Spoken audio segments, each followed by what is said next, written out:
Best actor critics Tamil இந்த அவார்டை கொடுக்கறதுக்காக we request Suhasini Mani Ratnam madam and Resul Pookutty அவர்களையும் அன்புடன் மேடை கழிக்கிறோம். Saima for Godrej Goldilocks. Critics Best Actor in Tamil goes to J.M. Ravi for Thani Oru.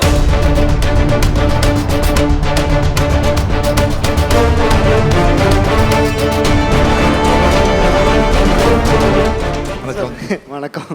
ஆக்சுவலாக அவரை பற்றி ஒரு விஷயம் சொல்லி ஆகணும். எப்பவுமே அவர் வந்து அவார்டு வாங்கும்போது அவரை பற்றி ஒரு நல்ல விஷயம் பேசும்போது அதெல்லாம் எங்களுக்கு கிடைக்கிற மாதிரி இருக்கும். ஏன்னா சென்னை 28 படம் பார்த்ததுக்கப்புறம் எங்கள் எல்லாரையும் ரொம்ப என்கரேஜ் பண்ணி பேசின ஒரு நடிகர் அவர். அப்போ அவர் இருக்க லெவலில் வந்து அது பண்ணியிருக்க வேண்டாம், பட் நாங்களாம் நல்லா வரணும்னு நினச்சவர். Brother, we are so happy that you winning this award. Thank you brother, thank you so much. We are all family, அவ்வளோதான். Super bro. க்ளோஸ் போகிறதா கேமரா? சாரி பிரதர், நீங்கள். சிங்கப்பூர் மக்கள் அனைவருக்கும் வணக்கம். ரொம்ப சந்தோஷமாக இருக்குது எனக்கு கண்டிப்பாக இந்த அவார்டு வாங்கிறது. ஏன்னா இது வந்து தனி ஒருவனுக்கு கிடைச்ச அவார்ட். அது வந்து எனக்கு கிடைச்சதுன்னா அவங்க எல்லாருக்கும் கிடைச்ச மாதிரி. தனி ஒருவனுக்கும் நல்லது செய்யணும்னு நினைக்கிற ஒவ்வொரு தனி ஒருவனுக்கும் கிடைச்ச அவார்டு இது நிச்சயமாக. ஏன்னா அந்த படத்தில் வந்து சில விஷயங்கள், சில உண்மைகளை சொல்லியிருப்போம். ஸோ அது வந்து சொல்கிறதுக்கு கொஞ்சம் தைரியம் தேவைப்பட்டது. அந்த தைரியத்தை கொடுத்தது நீங்கள் எல்லாரும் தான். ஸோ உங்கள் எல்லாருக்கும் நன்றி சொல்ல கடமைப்பட்டிருக்கேன் நான். சைமா வந்து எப்படின்னா, நம்ம விக்னேஷ் சிவன் வந்து சொன்னார், கஷ்டப்பட்டு அசிஸ்டன்ட் டைரக்டராக இருந்து சான்ஸ் கேட்டு அலைஞ்சு வந்தேன் அப்படின்னு. அது நான் என்ன சொல்கிறேன்னா, ப்ரொடியூசர் பையனாக பிறந்தாலும் அந்த நிலமை தான் சினிமாவில்.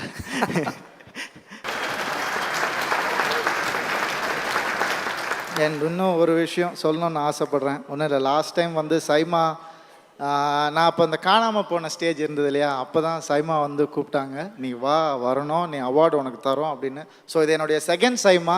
ஃபர்ஸ்ட் சைமா வந்து அவங்களுடைய லவ் டுவர்ட்ஸ் மீ, அதுக்காக கொடுத்தாங்க. இந்த SIMA I think I got it from the respect. அவங்க எனக்கு கொடுத்த மரியாதைக்காக இது எனக்கு கிடைச்சிருக்குன்னு நினைக்கிறேன். அவருக்கு முதல்ல தேங்க் பண்ணிடுறேன். அதுக்கப்புறம் nine is here, thank you for believing as.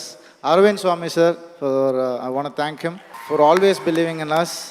And Archana இருக்காங்க, கல்பாத்தி சார், ப்ரொடியூசர் சார் உடைய daughter, she is here. And thank you so much for making this wonderful film. Brother, முக்கியமாக ஒருத்தவங்களை மறந்துட்டீங்களே. என் ஒய்ஃப் தானே?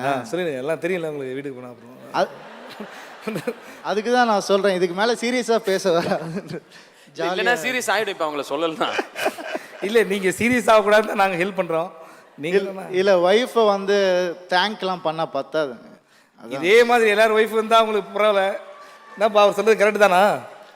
சும்மா பண்ண தோசையே பயங்கரமாக இருக்குன்னு சொல்லிட்டு தான் சாப்பிட்றோம் வீட்டில். அந்தளவுக்கு ஐயோ இது தயவுசெய்து டிவியில் போடுறாங்க, அது கூட கிடைக்காது. அதுக்கப்புறம் என்ன சொன்னார்னா, அது இட் கோஸ் வித்அவுட் சேயிங். அது இல்லை, அவங்க வந்து என்னென்னா பர்டிகுலராக ஒரு ரூமில் வந்து ஒரு ஸ்பேஸ் மட்டும் எம்டியாகவே இருந்தது ஒரு வீட்டில், எங்கள் வீட்டில் 3 வருஷமாக. அது என்னன்னு கேட்டேன், நீ வாங்கினா அவார்டு உனக்கு அங்கே வைப்பேன் அப்படின்னு சொல்லி சொன்னாங்க.